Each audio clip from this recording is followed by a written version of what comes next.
All right, so we are now recording. This is the 10th lecture, I think. There's some noise coming from somewhere. I'm going to mute.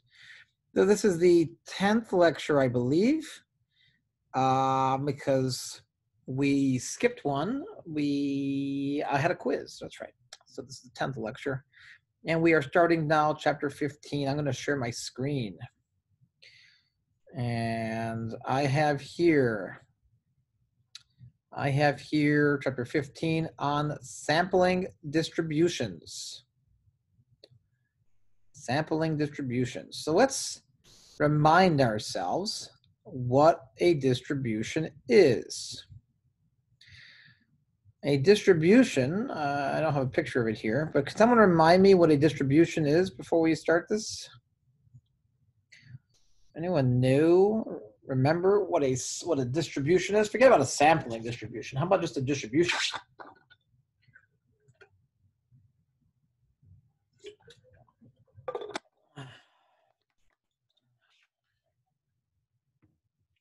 Nobody knows, eh?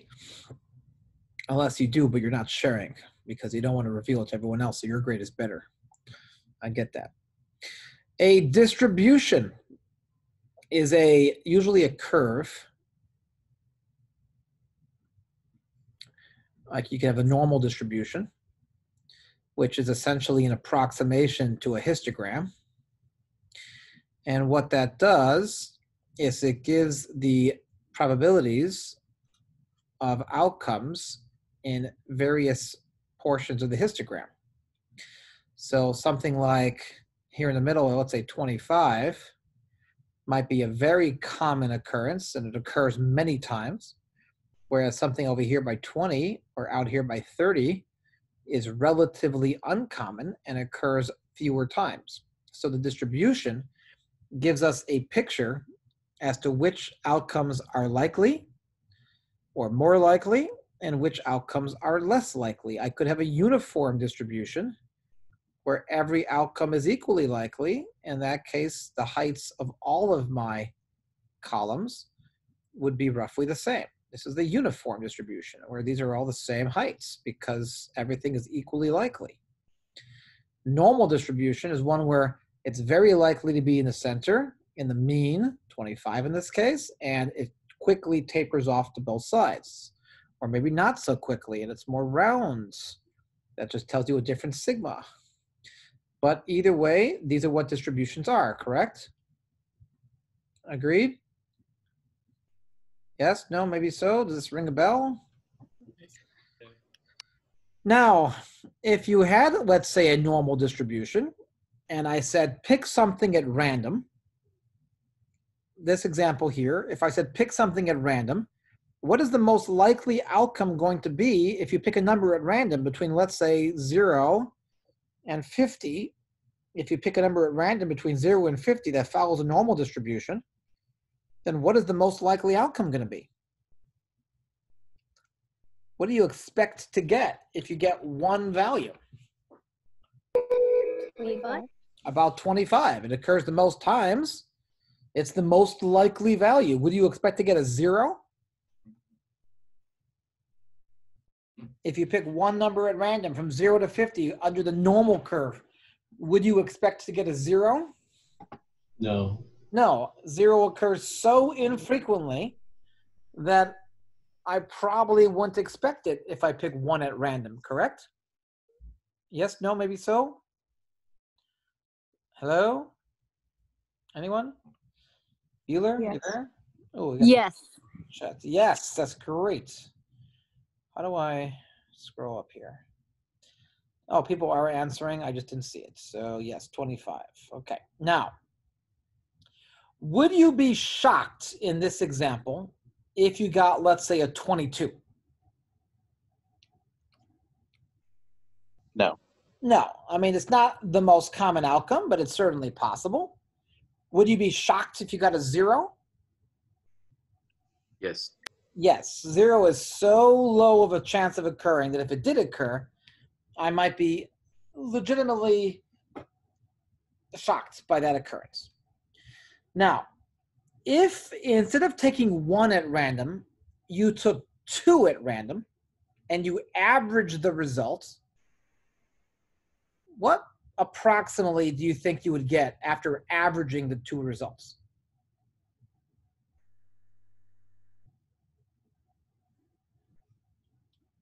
What is a likely outcome if you average the 2 results?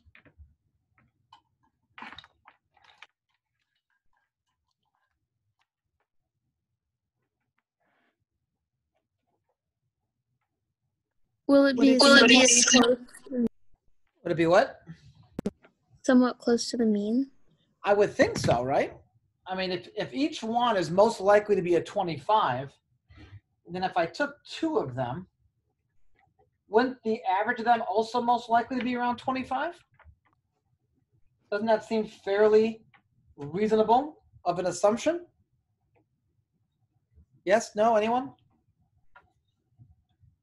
Hello, anyone? You there? Yes. Yes, right? Now, that 22 that you said you would not be shocked about if you got, would you be shocked now if you got 2 results whose average was 22? Yes. Light's working. Why would you be shocked now with an average of 22 and not shocked before with just 1 of 22? Because it doesn't occur that often. What doesn't occur that often? Be a little more specific. I'm sorry? 22.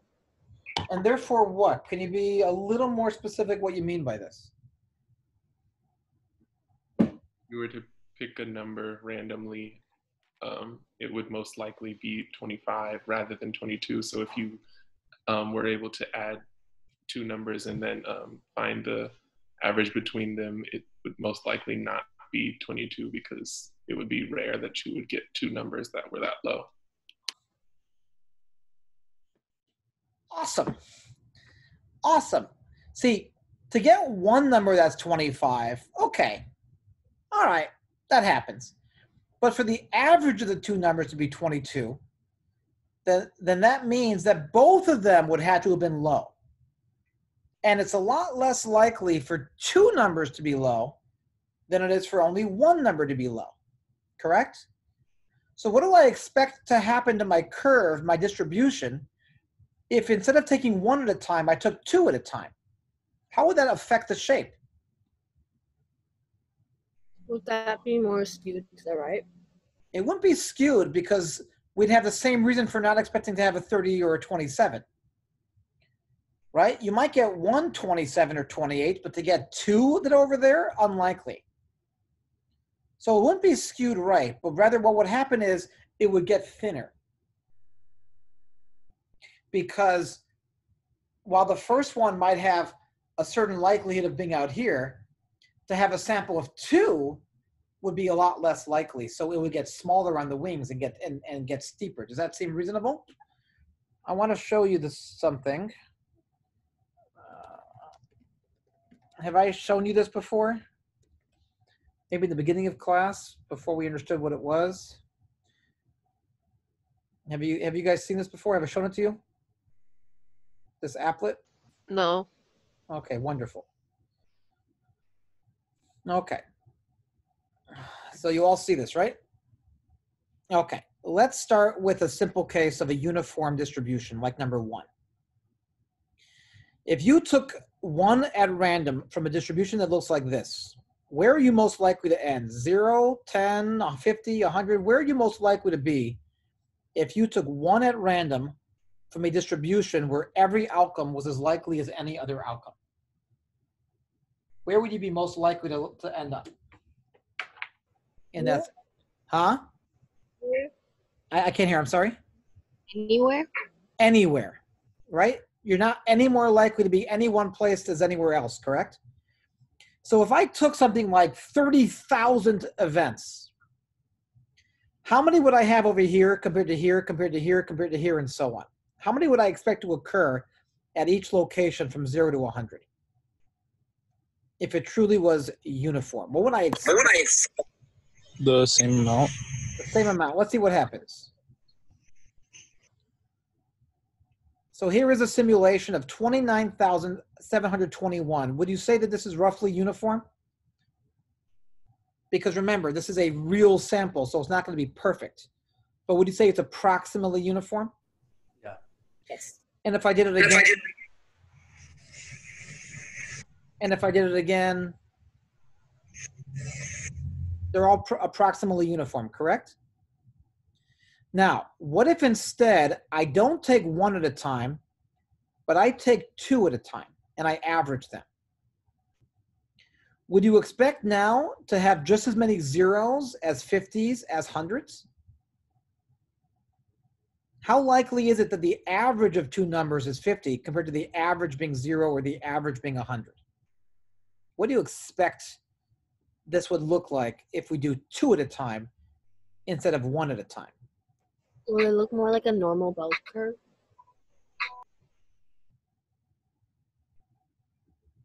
And what if I did three at a time? Even more so. And four at a time? It would just keep getting skinnier then, right? It would just getting skinnier and skinnier, because the more it is, the more I expect it to be nearer and nearer to the average and less. I mean, listen, to take 30 and to have an average of 0 means essentially all 30 of them have to be 0. How likely is that? It's so unlikely that it's basically saying on this graph that it's impossible. Now that's starting with a uniform one. Let's do one that's very weird looking, like number 3. If you took one at random from something that looks like, oh, someone asked a question. He says, the larger the sample size, the skinnier the graph. Yes, that's one of the things that we're going for.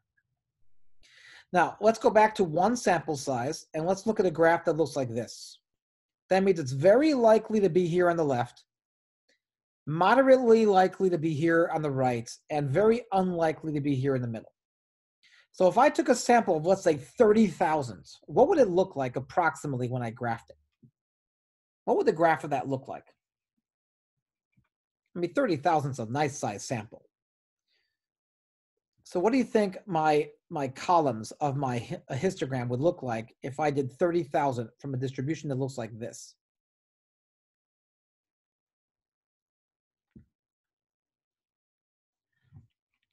What would it look like?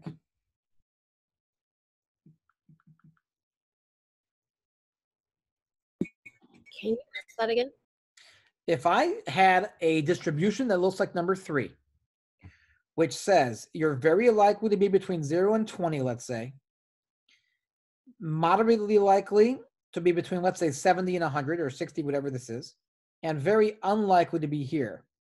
And I picked 30,000 people or 30,000 individuals at random, and I made a histogram of how many times each occurrence occurred. What do you think that histogram would look like? Would look exactly like the original graph, Weston says. Well, let's take a look. Was he right? It's bimodal. Well, it's not bimodal. I mean, this is much higher than this, but it basically, as Weston says, it mirrors the shape, right? It mirrors the shape of the distribution. If it's very likely to be here on the left, we're going to have lots of them that are over there on the left. And if it's moderately likely to be here on the right, we're going to have a bunch of them on the right. And if it's unlikely to be in the middle, we're going to have very few of them in the middle. That's what it looks like, correct? It just mirrors the shape. And if we did 4, what would 4 look like? Very likely to be in the left, very likely to be in the right, and very unlikely to be in the middle. We do a graph of that or a sample, and it mirrors it again. But what happens now if I do 2 at a time instead of 1? What if I do 2 at a time instead of 1?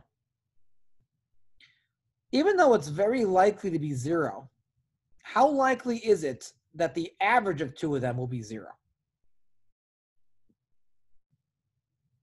Less likely, but still possible, right? Still possible, but less likely. And in fact, if I'm going to have lots of zeros and lots of hundreds and I average them, wouldn't I have more around 50? So I would think that this should drop here on the left, drop here on the right, and kind of go up in the middle. Let's see what happens. Did that mirror my expectations? What if I increase to a sample size of 5? What do you think is going to happen now? Now, to get a 0 after averaging 5, all 5 of them would have to start looking like a bell curve. Someone caught on. Start looking like a bell curve. And as we go up, it looks more and more like a bell curve and gets skinnier and skinnier. When we get to finally 30, a very skinny bell curve.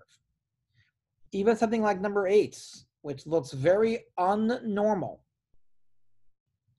As we start increasing the sample size, it gets more and more normal. Maybe not all the way in the middle, because I don't care where the graph is, but it looks very bell curve. Number 6, right? We got a peak here, and we got a minor peak here, but if I increase the sample size, it looks like a bell curve. So what this illustrates is the central theme of this chapter, which is the central limit theorem, which we'll get to more rigorously in a few minutes. But now I just want to illustrate, so someone says, for all the graphs except 3, if the sample size is increased, it'll be a bell curve. What was wrong with 3? You said except 3, but if I increase the sample size for 3, it also looks like a bell curve. Everything looks like a bell curve eventually. In fact, if you look at number 5, which is a bell curve, what's the only thing that happens as we increase the sample size? It's already a bell curve, so it's not going to look more like a bell curve, but what does happen? Get skinnier. It does get skinnier because the larger the sample size, the skinnier these graphs get in a way that we will be precise about in a few minutes. And this is because with increasing sample size, you're taking more of the average. Well, it's better than that. With increasing sample size, you're getting closer and closer and closer to whatever the true value is. In fact, if I can increase the sample size all the way to infinity, I would have the true value. And if I have the true value, I'd have no spread at all. It would be exactly where I want it. So what happens is that we're honing in on the true value. And as the sample size gets larger, our graph gets smaller because the likelihood of being further from the true value is getting smaller at the same time. This is the qualitative idea of this chapter, which we will now go through again step by step. And we're starting with the sampling distribution. And what it means is as follows. If you take one, right, if you go back here, if I go to 2, for example, if I take one element at a time, my distribution looks like this because that's the picture. But if I take multiple at a time, it changes the shape. Every size for a given distribution will have a specific shape. That shape is called the sampling distribution for that size. So I can have size 1 sampling distribution, which is just the original. I can have size 2, size 3, size 4, size 5, size 10, size 100, size 1,000,000. It makes no difference. Every different size n comes along with its own sampling distribution. And our goal is going to be to somehow get from the original to the final for a given n. So this is a size 6 distribution. So I claim that a distribution that looks like this, if you take a sample of size 6, this will be the sampling distribution. Without proof, this is an empirical result based upon an actual simulation of 15,309 observations of size 6. No theory behind it, just I made a program and this is what popped out. We want to have the theory, which we're going to develop. Okay, so let's start with chapter 15, section 1. We start with the difference between a parameter and a statistic. This is the essential difference between the population and the sample in statistics. We want to know the parameter. That's the goal. We would love to know the parameter. The parameter is the number that you're looking for, the mean, the deviation, the this, the that, the maximum, the minimum, something about the population that we're interested in. This is what a parameter is. It's a number that describes the population. Okay, now in practice, you never know what it is. If I say I am interested in the average weight of a grain of sand on the planet of Earth. So what's the parameter? The parameter is the true average of every single grain of sand on the planet Earth.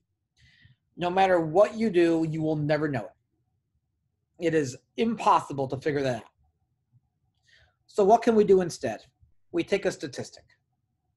A statistic is a number that can be computed from the sample that does not make use of any unknowns, right? If you need a parameter to get a statistic, it makes no sense. You can't say, well, it's depending upon this, okay? You cannot get a statistic from an unknown. The parameter is what we want to know.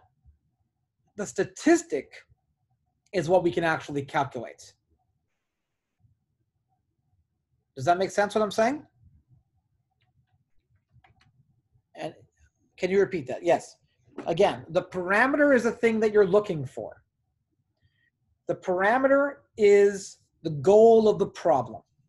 I want to know the average height of every American. Unfortunately, there's just too many to ask.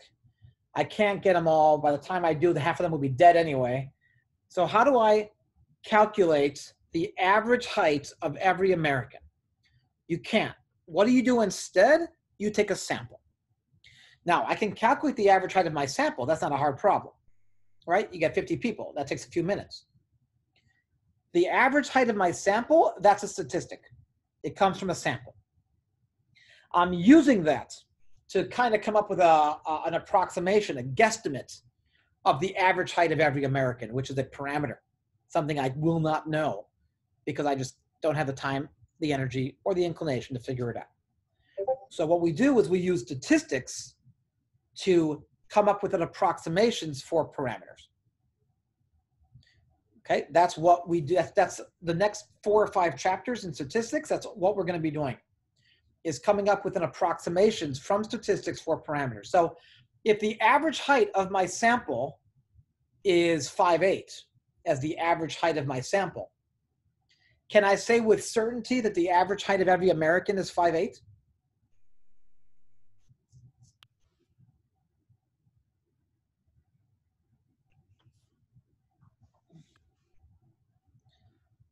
This is your turn to speak. If the average height of my sample is 5'8", can I say with certainty that the average height of every American is 5'8"? No, because it's just a sample and it's Just not. a sample, right? It's just a sample. I can't conclude. Now, can I say that it's probably close to 5'8"? Yes. Probably, right? How close to 5'8" can you get and still be relatively confident that it's there? Could you get all the way to 4'7"? Would you say, oh, I got 5'8"? So someone said 1 deviation, smart answer, but not 100%. We'll explain why, but a great idea. Okay, so 5'9", April says. She goes, you can get 1 inch this way. Can you get 1 inch the other way as well? Are you saying 5'7" to 5'9", I'd be confident, but 5'6" is out? So as we're going to see, it actually depends upon your sample size. The bigger the sample size, as we just saw, the closer we can hone in on that number. And more importantly, the more confident we can be that we've honed in on that number. We're going to create what are called confidence intervals, or we're going to have our calculator create confidence intervals. And those confidence intervals, we're going to say, I just created a 95% confidence interval. I am 95% confident that the true value of the parameter, which I can't know, is between here and here. So we're going to create these intervals, these confidence intervals. But that's not till next chapter. That's just what's coming, okay? What we have right now is the difference between a parameter and statistic. A parameter is something about the entire population, and a statistic is something about the sample that I want to use to make an approximation for the population. And in our class, we're going to have 3 different situations. We're either going to use the sample average x bar as an approximation for the overall average, the sample proportion p hat as an approximation for the overall proportion, or the sample standard deviation as an approximation for the overall standard deviation. Those are going to be the three things in this class that we're going to worry about. And in fact, I don't even think we're going to do the third, but I threw it in there for completeness sake.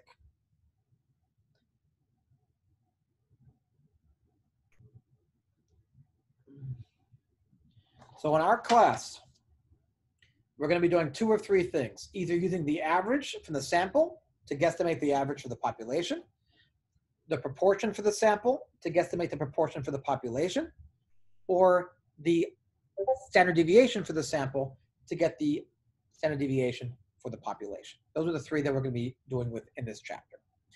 Okay, so let's move on now to section 15.2, which is the law of large numbers. And the law of large numbers, I basically kind of illustrated via that, via what we did before, but here it is more specifically. It says, draw observations at random from any population with finite mean mu. How do I turn that off? It's just so noisy. Hold on. I'm going to stop sharing for a second so I can turn this thing off. It's just, I don't know how to do this. Okay, there it is. So, okay. So the law of large numbers says, draw observations at random from any population with finite mean mu.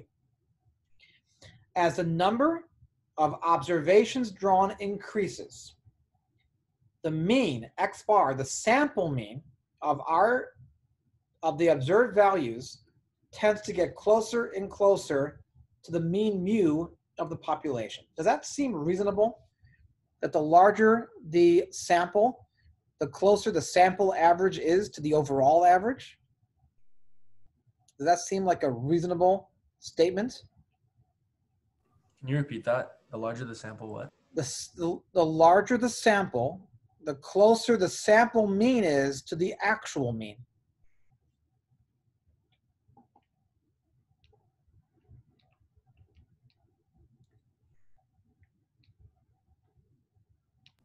Yeah, it's reasonable because you said the larger the population, the closer it gets to the mean, even in the graphs we were doing. That's exactly it, right? This is the idea. This is the idea of the law of large numbers. As the number of observations gets large,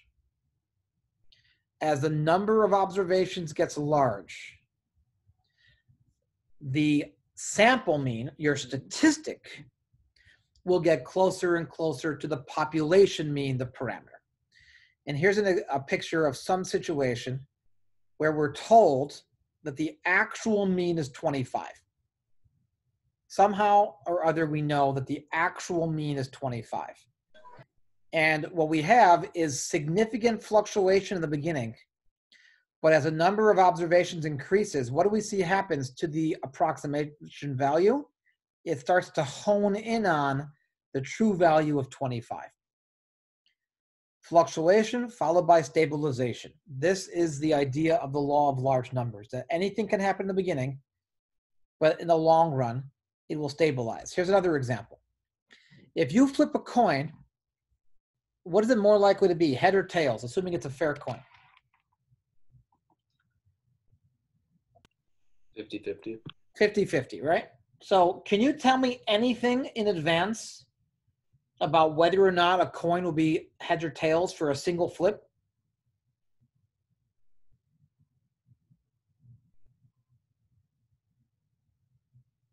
No. No. But if you flip it 1,000 times,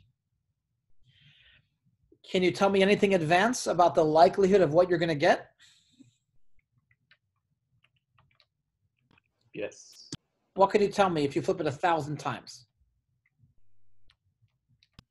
On the side it's most likely going to land on. I'm not understanding. What do you mean? Oh, so Weston said close to 50% heads and 50% tails, right? in the long run, after 1,000 flips, would you be surprised if you had 1,000 heads? Assuming it's fair, would you be surprised if it was 1,000 heads? Yeah, because if you have two options that are 50-50, Yeah. if you have like a head again after a head, the probability gets lower and lower every time. Wait. What gets lower and lower every time? Like, not the probability of flipping a head necessarily, but getting it in a row. So like, yeah, that is true. But remember, coins have no memory, right? After every flip, the coin does not remember what happened before, right? yeah, So even if I had 10 in a row, what's the likelihood of being heads on the next one? just as likely as the last one. Just as likely as the last one, 50-50. So what is it about lots and lots and lots of flips compared to one flip where I cannot predict anything about one flip, but I can predict something about large flips, large numbers of flips? That's the law of large numbers, which says that while you can't say anything about one flip by itself, as the number of trials increases, you do know that it's going to approach the true value, which is really staggering. That one flip at a time can't say anything, but give me all of them together and I'll tell you everything you want to know.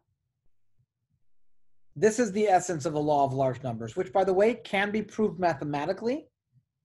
It's not just a qualitative, oh, that makes sense, but it's a mathematical fact.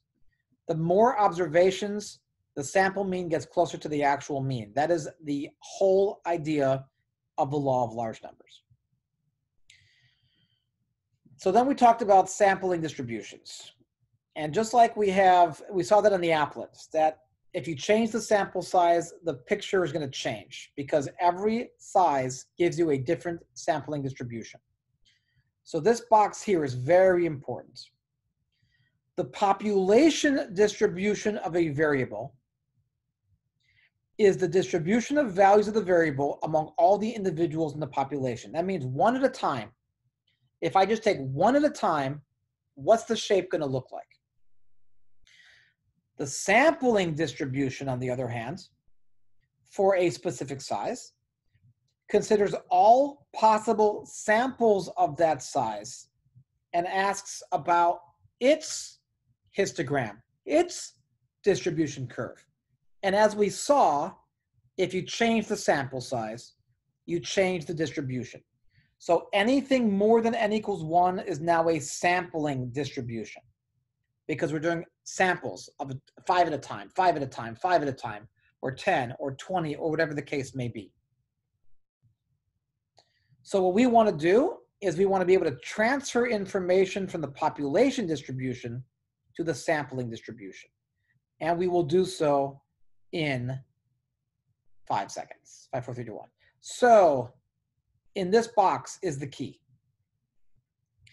If the original population has a mean of mu and a standard deviation of sigma, so if we have the mean and deviation of the original population, X bar, the average of size n, again, it has to be an SRS, but the average will have the same mean. Its center will be in exactly the same spot. But what will its standard deviation be? According to this box here, which we're not proving, by the way. But what will its box be? Not box. I'm saying, what does the box say about its standard deviation?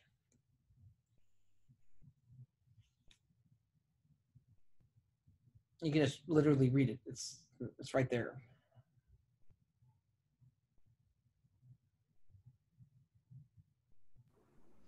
It's standard deviation divided by the square root of the number of the observation. Yes. So if the original deviation was sigma, and you take a sample of size n, the new deviation will be the original one divided by the square root of n. Now, when n gets big, what happens to the denominator as n gets larger?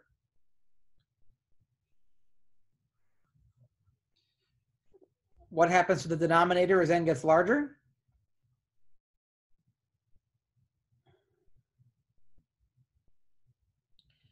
If you divide by something which gets bigger, what happens? Is It anyone gets there? smaller. Standard deviation gets smaller. The standard deviation gets smaller, which is why the spread gets smaller as the sample size gets larger. The bigger n, the bigger the sample size, the smaller the standard deviation, which means the graph gets thinner. We saw that in the applet.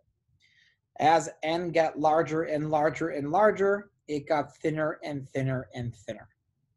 Okay, does that make sense?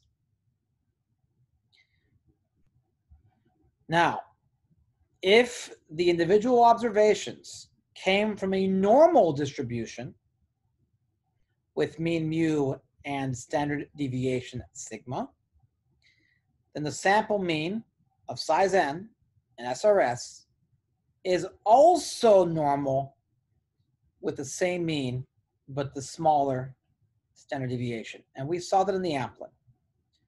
The only one that stayed, if it starts normal, it stays normal. The only difference is it gets thinner. Other distributions, as we saw, they don't stay the same. They change significantly. The only one that stays the same is the normal distribution. If you start normal and you take a sample of size n, it remains normal. The only difference is it gets thinner by a factor of 1 over the square root of n. So let's look at this example here, example 15.5. It says, if we measure the DMS odor thresholds of individual adults, which is some quantitative measure, the values follow the normal distribution with mean mu equals 25 and sigma equals 7. Fact.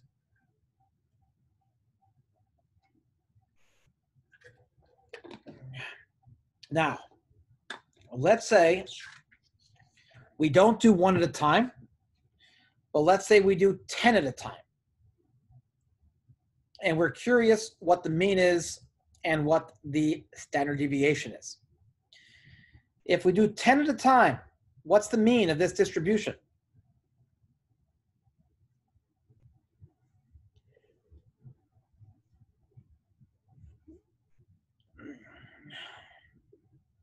Anyone?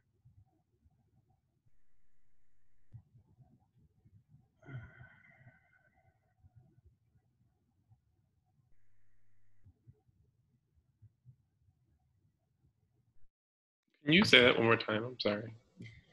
Like, ask the question again. It's just, I'm reading it. Can you guys see this down here? Is this off screen or something? Is it in your view? Is anyone there? Can you acknowledge my existence? It's We there. could see it. Yeah, you could just scroll up a little bit. Well, I don't want to reveal what comes next. That's why I'm not sure what you can, what's the last thing that you can see? I think figure 15.2. You mean as in figure 15.2? Yeah. Those words? How about now? We could see the formula and I think the answer. Well, that's what I didn't want you to see. That's why I asked. So that didn't work. Well, either way, can you read this paragraph? So go ahead and read it, please.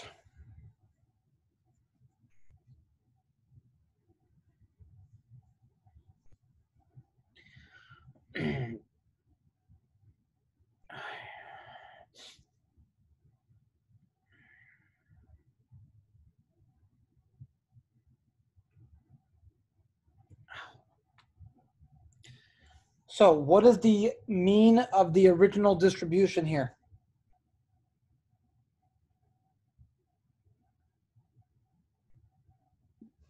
25. 25. And what is the standard deviation of this original distribution? 7. 7. If we go ahead now and take a simple random sample of size 10 and create a sampling distribution now, not the original, but a sampling distribution, then the question is, what is the mean and deviation of the sample distribution? First, what's the mean of the sample distribution?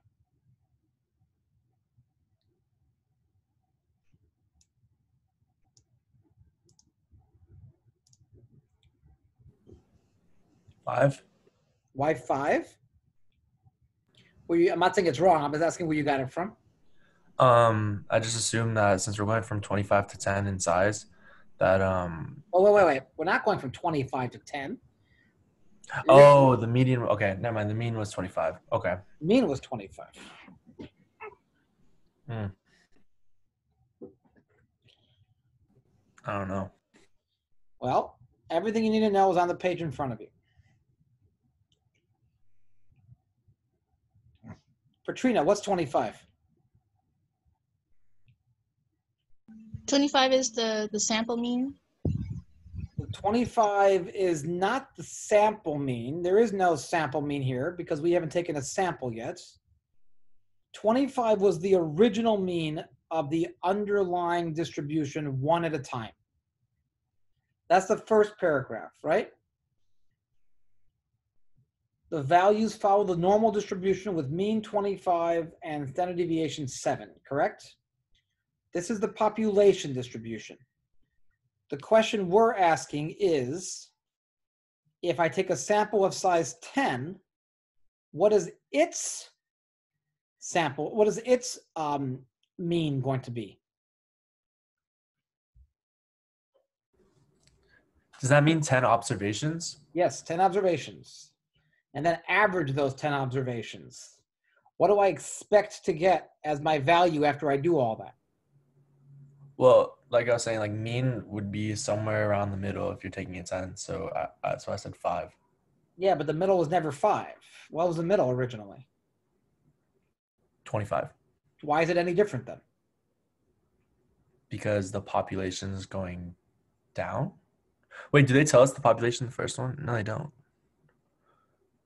Yeah, the population is going down because if the mean was 25, that means there was a lot more people to sample from.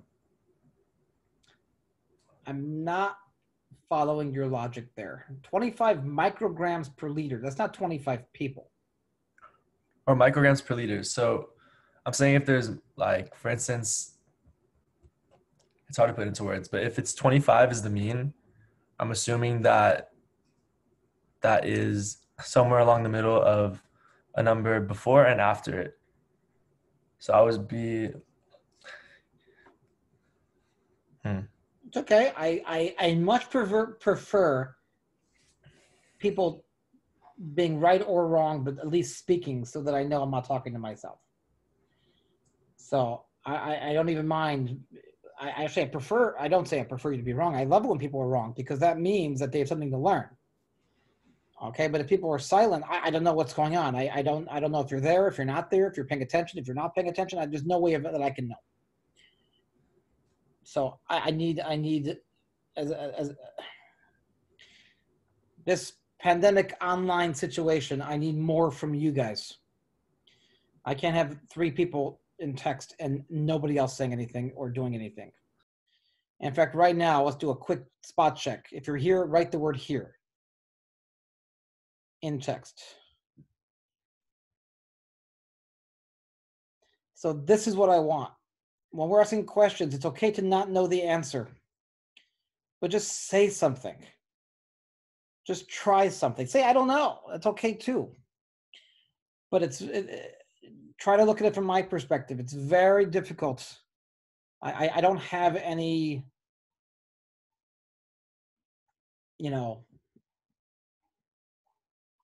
any way of knowing what's happening inside. I can't see your faces to know if there's any recognition or understanding. So again, read this box here. If the individual observations come from a normal distribution with mean mu and standard deviation sigma, then the sample mean has the same mean, but this distribution, this standard deviation. So if the original one had a mean of 25, and I take samples of size 10, what's the new mean going to be?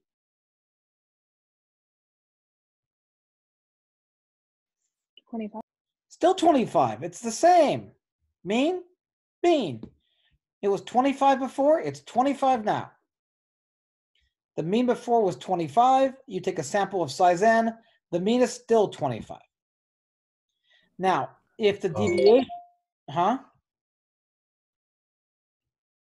Now, if the deviation before was 7, and I take a sample of size 10, what's the new deviation going to be?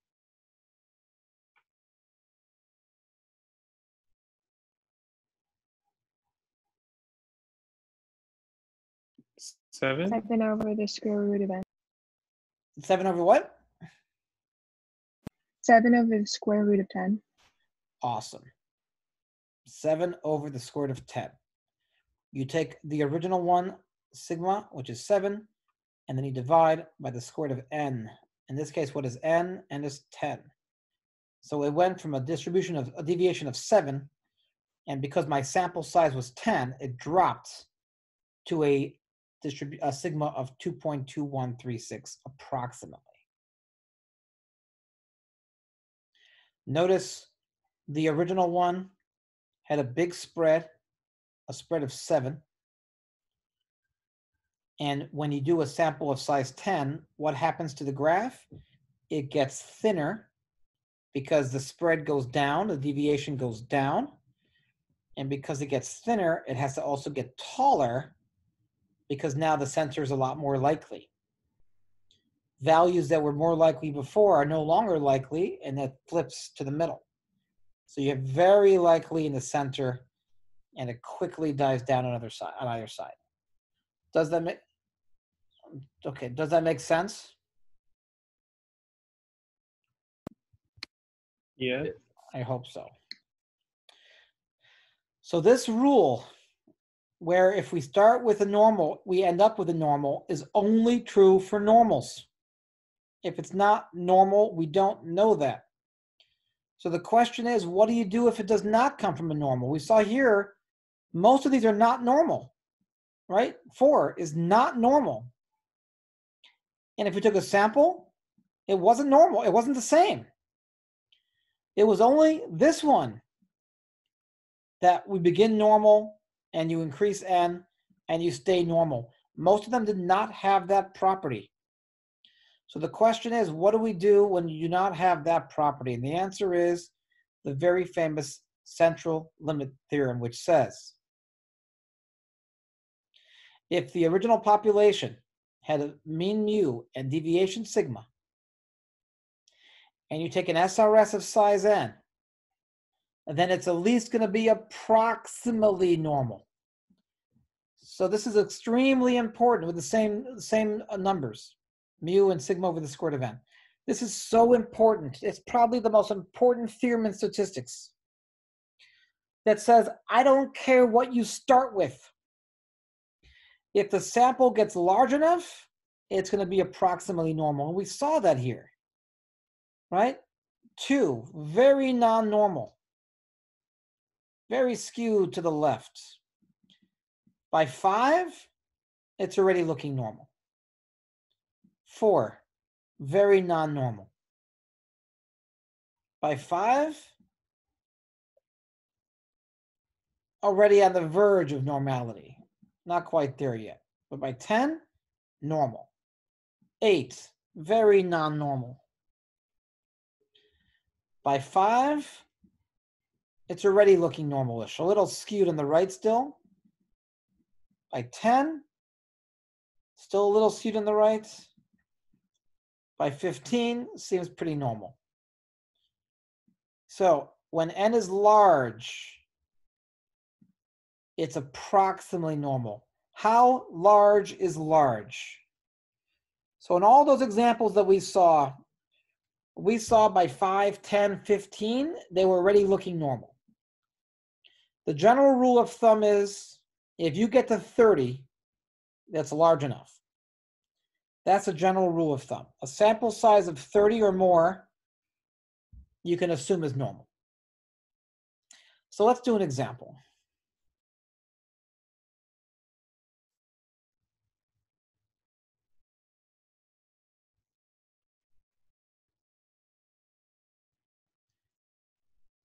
Okay, here we go. All right, can you all read this paragraph down here, the state paragraph? Can you read it in its entirety without getting cut off? Okay, please do so. My throat's hurting. So go ahead and read that, please.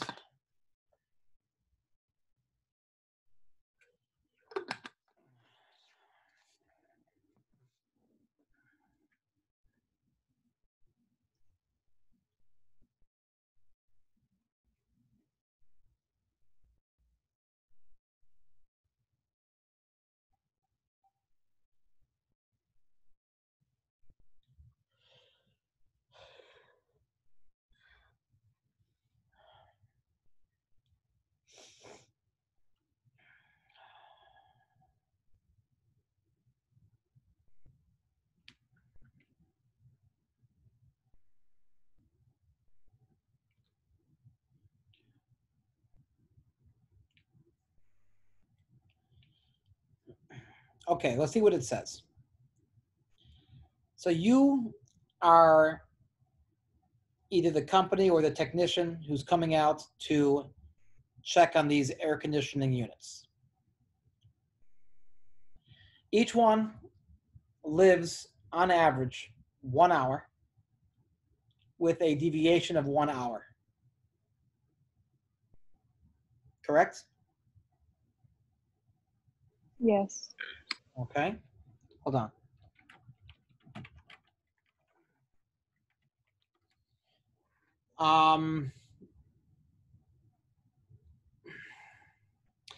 So if it took you 2 hours to fix one, would that be unusual? If the mean is 1 hour with a deviation of 1 hour, and it took you 2 hours to fix it, would that be unusual?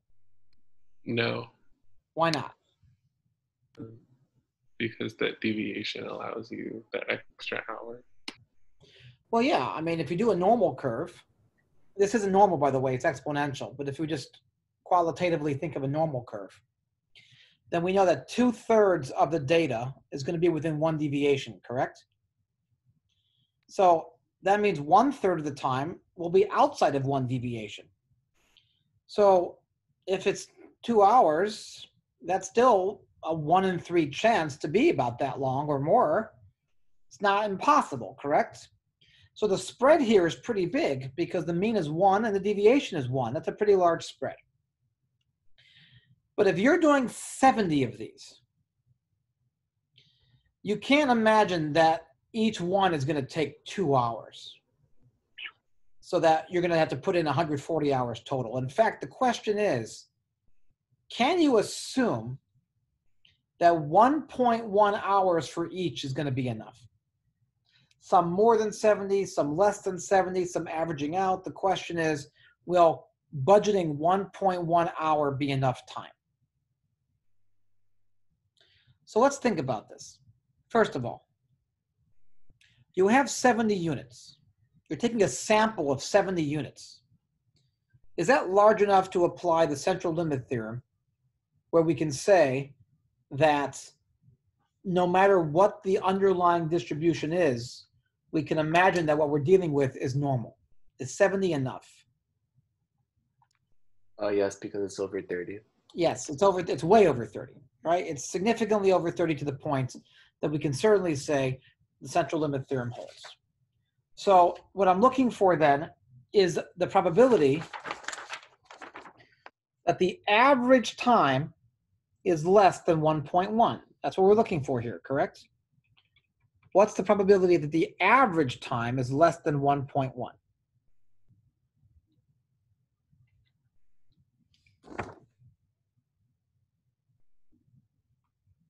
Correct? Yeah.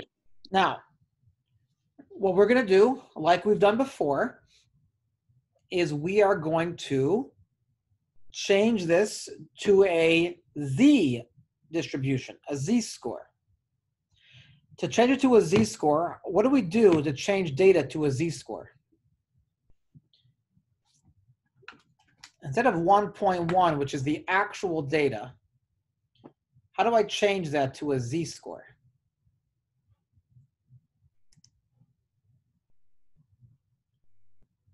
How do we change data to z-scores?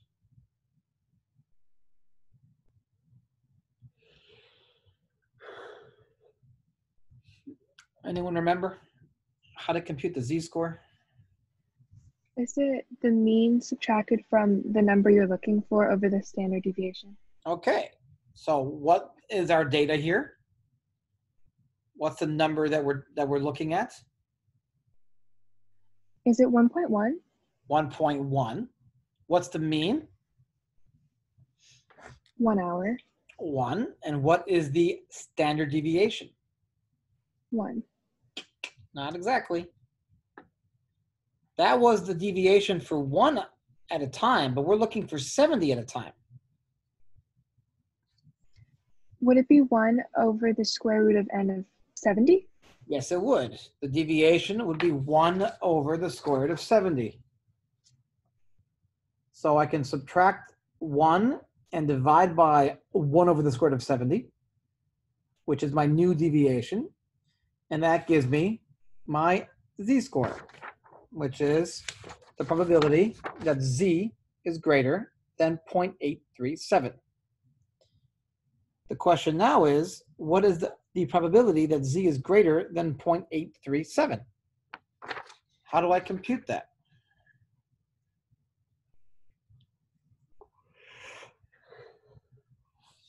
How do I compute the probability that z is greater than 0.837? Can you use your calculator? Sure, to go do ahead. like normal CDF thing? 100%. That's what I would do. That's what I would do.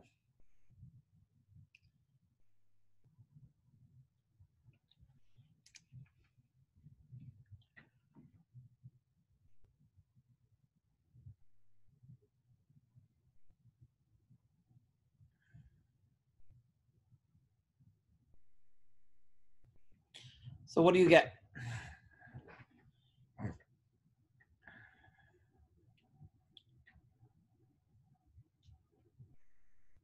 Wait, what would be the upper and lower values? Would it be, I'm confused.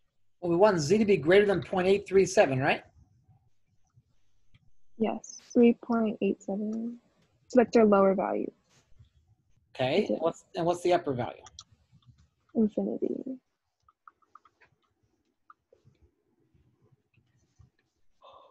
So it'd be 0. 0. What do you do with your lower? 3.87. No, 0.837. Oh, 0.837.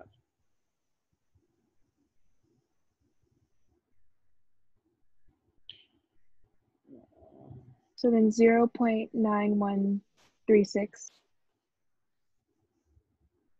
So tell me what you're putting in, because that's not what I got. So normal CDF 0.83. No, I think I'm bad with numbers. Is it 0.837? What is it? Is it lower, upper? The first lower. 0.837. Okay, what's your upper? Infinity, but I used 1E99. Okay, what's your mean? And then 1. No, it And means then, oh, is that the 1 divided by 70 thing? nope. What should the mean be, everyone?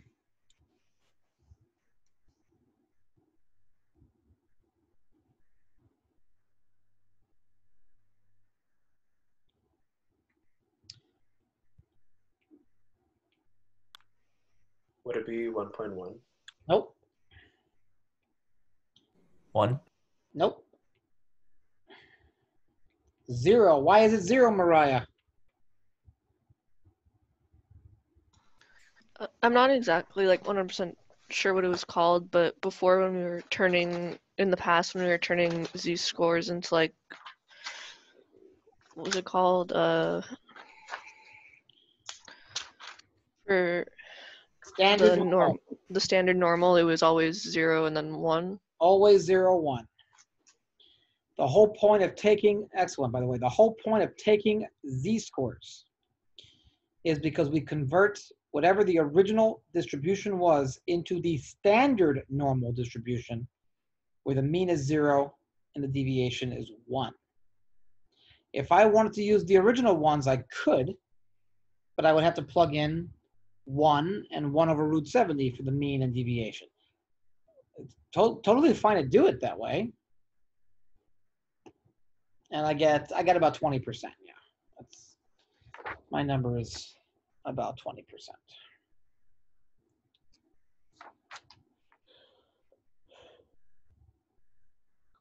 Excuse me, sorry.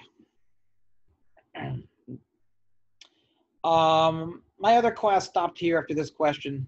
I decided that we're gonna redo some of these and go over it a second time because it does take a little time to digest. So we will stop here and I'm gonna go to sleep. So I'm gonna stop sharing. I'm gonna stop recording.